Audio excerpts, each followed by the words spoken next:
Oke, hari ini kita akan membahas sebuah visi yang jujur aja cukup berani dan kontroversial dari Balaji Srinivasan. Visi tentang dunia di mana Bitcoin nggak cuma berhasil, tapi benar-benar menang. Nah, pertanyaannya, apa yang terjadi setelah itu? Bagi Srinivasan, ini tuh bukan lagi soal jika, tapi kapan. Dan momen kemenangan itu, menurut dia, bukanlah akhir dari cerita. Malah sebaliknya, itu adalah awal dari babak konflik yang sama sekali baru. Jadi yuk kita bedah skenario masa depan yang dia bayangkan ini. Kita mulai dari pilar utama sistem keuangan kita sekarang, dan gimana menurutnya Bitcoin bakal meruntuhkannya? Dalam skenario ini, korban pertama yang jatuh adalah The Fed, Bank Sentral Amerika. Kemampuan mereka untuk mencetak, membekukan, dan menyita uang yang jadi dasar kekuatan mereka selama ini jadi nggak relevan lagi di hadapan Bitcoin. Coba deh bayangin pergeserannya. Dari kebijakan moneter yang seringkali bergantung pada intuisi atau perasaan para bankir sentral, kita beralih ke kebijakan Bitcoin yang diatur oleh algoritma yang dingin dan bisa diprediksi. Nggak ada lagi tuh keputusan mendadak yang bikin pasar jungkir balik. Baik, pergeseran kekuasaan ini baru permulaan loh. Sekarang mari kita lihat gimana efek dominonya meruntuhkan seluruh struktur keuangan yang sudah mapan. Teori ekonomi Keynesian yang jadi landasan bagi belajar pemerintah modern bakal runtuh. Kenapa? Simpel aja, karena alat utama mereka, yaitu kemampuan buat mencetak uang demi menstimulasi ekonomi, itu udah direbut dari tangan mereka. Nah, ini memicu krisis kepercayaan besar-besaran terhadap aset yang selama ini kita anggap aman. Obligasi pemerintah, bahkan real estate, kehilangan statusnya. Rumah nggak lagi dilihat sebagai mesin investasi, tapi kembali ke fungsi aslinya, ya, sebagai tempat tinggal. Dan dari runtuhan sistem lama ini, muncullah pergeseran kekayaan yang begitu dramatis. Sampai-sampai Srinivasan menyebutnya flippening miliarder. Poin kuncinya tuh ini, kekayaan nggak lagi mengalir ke mereka yang patuh pada sistem lama, tapi justru ke para pemberontak yang berani bertaruh pada sistem baru. Kekayaan mereka yang ada di blockchain nggak bisa lagi dikurangi nilainya oleh inflasi atau disita seenaknya oleh negara. Dengan runtuhnya tatanan lama, dunia keuangan baru seperti apa sih yang bakal muncul dari abunya? Yuk, kita lihat.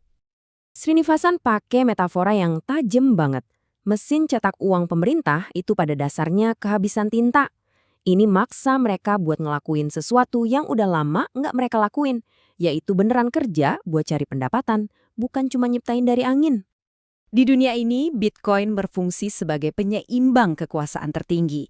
Dia jadi semacam pemerintah di atas pemerintah, yang secara efektif membatasi seberapa banyak negara bisa membelanjakan uang.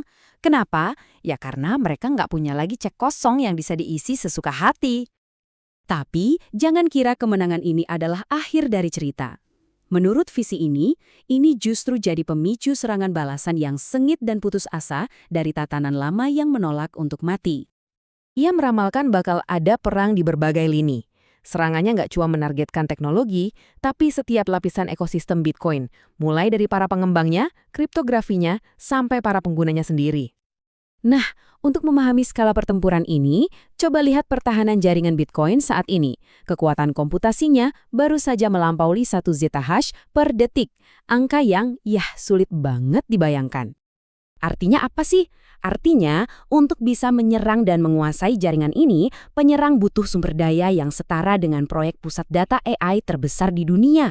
Ini bukan lagi operasi kecil-kecilan, ini adalah perang skala negara bangsa. Dan yang penting diingat, serangan ini nggak cuma bersifat teknis loh, mereka juga akan menggunakan jalur hukum dan politik. Mengubah infrastruktur yang ada, seperti sistem operasi di ponsel Anda, menjadi senjata untuk melawan penggunanya.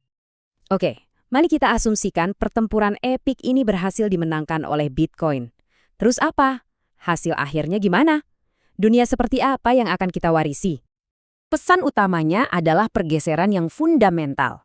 Di masa depan, di mana Anda berada secara fisik, akan jauh lebih penting daripada aset apa yang Anda miliki. Yurisdiksi atau hukum tempat Anda tinggal, itu jadi segalanya. Ini membawa kita pada ide puncaknya, munculnya negara jaringan. Sebuah model masyarakat baru di mana kewarganegaraan bukanlah takdir kelahiran, melainkan pilihan sadar. Mirip seperti kita memilih mau kuliah di mana atau mau gabung dengan komunitas online apa. Dan semua ini membawa kita pada satu pertanyaan akhir yang sangat pribadi dan provokatif.